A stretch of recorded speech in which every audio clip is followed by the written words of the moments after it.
Our 2023 reviews will conclude the non-playoff teams today with the Calgary Flames. So the Calgary Flames were obviously a team that last year they were at the top of the Pacific Division. They made the playoffs, went to the second round, and of course they lost to Edmonton. And then they made a lot of changes in the offseason, and this team faced a lot of new problems, but also solved some of their problems as well during this offseason. So, anyways, we'll get right into it here. They went 38, 27, and 17 for 93 points. They had a .567 win percentage. They scored 260 goals and let in 252, which adds them up to a +8. They were 20, 16, and 5 at home, and they were 18, 11, and 2 on the road. So overall, I thought that, look, they came close. They came relatively close for having some weak months in there, but they had some pretty bad coaching decisions, and it was pretty clear that this team was not interested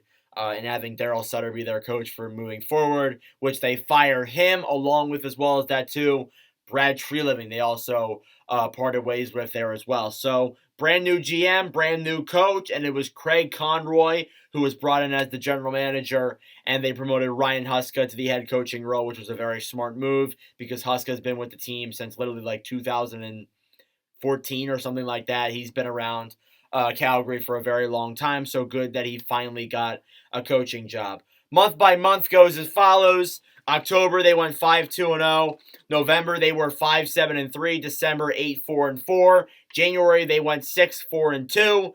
February, they were 3-4-4.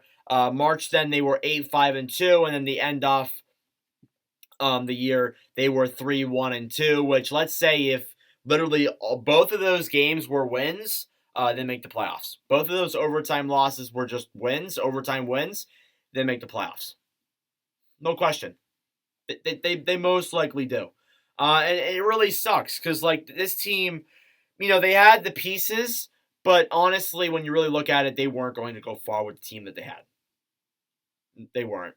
So, overall, I thought their season was kind of meh. They kind of finished towards, like, the mid part there and barely missed the playoffs. They were actually above Nashville in the standings, but they got eliminated first because of the amount of games they played, which was very unlucky on their part. But anyways, looking at their players, your leading goal scorer was Tyler Toffoli with 82 games played, 34 goals, 39 assists for 73 points. Toffoli led the way there. There were some rumors that he could be traded, but I doubt those rumors will be happening now. I doubt rather any of these guys will get traded.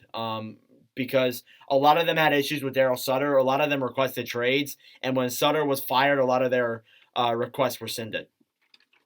It was all Daryl Sutter. Elias Lindholm then was next in scoring with 80 games played, 22 goals, 42 assists, 64 points. Again, another solid two-way player. Has always been a solid player like that.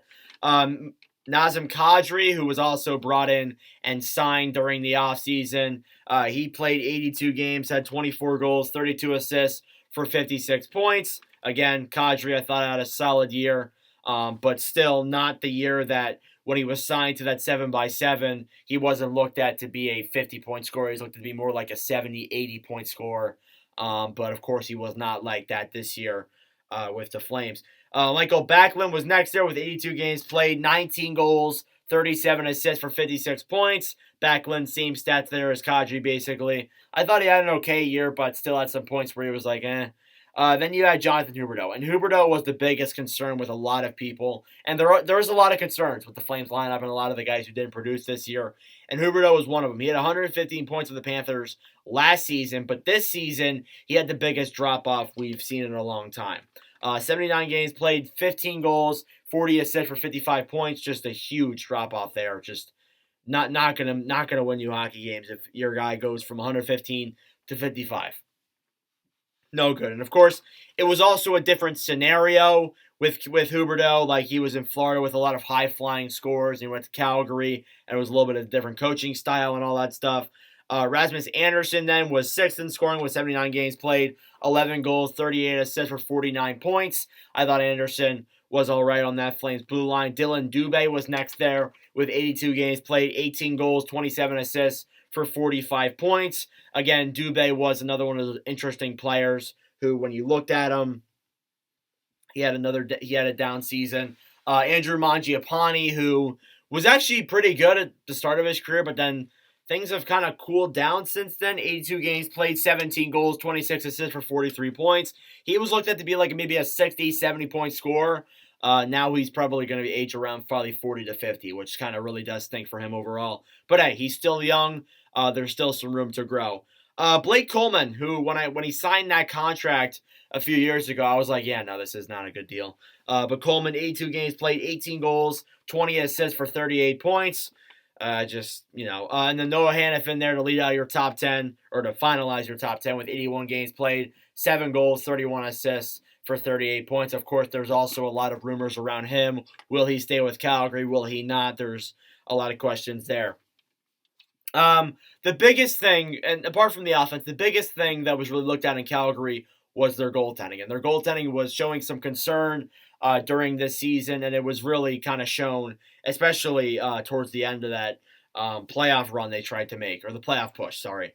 They had Jacob Markstrom, their starter, 59 games played, 23, 21, and 12, with a 2.92 goals against average and a .892 save percentage. Again, just Markstrom, I thought he was mid at points. He was okay at sometimes, but like really, the goaltending was not there for Calgary. It wasn't. Daniel Vladar, 27 games played, 14, 6, and 5, a 2.91 goals against average and a .895 save percentage. I thought Vladar was somewhat better, but not much better than Markstrom. And then, of course, you had Dustin Wolf come in and play one game, the final game of the season. Would have been nice to have him a few games prior. He played one game, of course, had a 1-0 record, a 1 goal against average, and a .958. So in that one game, it is one game, but he does look like to be a solid goalie of the future for Calgary. And I was looking at which goalie is going to get moved, if any goalie was going to get moved, and it's likely going to be Vladar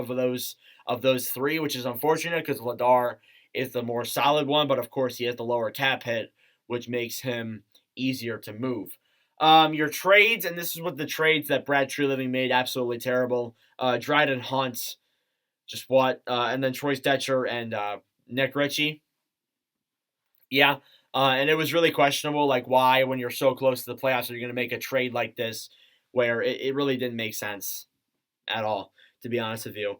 But yeah, that's it for the season. And look, what I said throughout a lot of Calgary Flames videos this year, I said that they had a lot of new players adjust. They had a lot of new guys come in, a lot of new chemistry, a lot of guys leave. It was a whole offseason with Calgary. And, coming in with a new fresh lineup and a new fresh coach, new fresh GM, I think things are looking up for Calgary. And I think they very well could make the playoffs next year. I've been saying that a lot. But anyways, I'll look at their offseason. They have draft capital overall. They have 1 first-round pick, 1 second, 1 fourth, 1 sixth, and 1 seventh. So they basically have the same consensus picks they had at the beginning of the season. So overall, focus on drafting some more youth guys. As it goes for UFAs and RFAs, thankfully, they are in a much better spot than they probably will be next season, and of course, season before too. But this is going to be a more uneventful offseason for Calgary, most likely. Their cap space is $1.25 million, so they don't have a lot. But the guys that are leaving, they aren't huge deals. You got Trevor Lewis, Milan Lucic, Nick Ritchie, Troy Stetcher, and Michael Stone. So really, none of those guys are huge, big-name players. You don't think of those guys and be like, oh, yeah, that guy's notable leaving. A lot of those guys were deadline players, too. So they're going to be pretty thankful that these guys are getting out of there, out of Calgary, and clearing up some more cap space to bring in some more youth players in the future. They do not have any RFAs, so don't have to worry about that there, of course. But yeah, that's pretty much their season review. Their future guys, you got Cole Schwint, Jacob Pelletier, and then Connor Zary there as well. So some guys there that are younger will likely get shots in the NHL next season. Probably will get chances to be on that team. So we'll see if, of course, that happens. But I do like Calgary's direction a lot more than other people do. But yeah, that concludes all the playoff teams. We'll start off with the non-playoff teams pretty soon with the Winnipeg Jets. But anyways, let me know your thoughts down below. Thank you all for watching, and I will see you guys in the next video. Adios.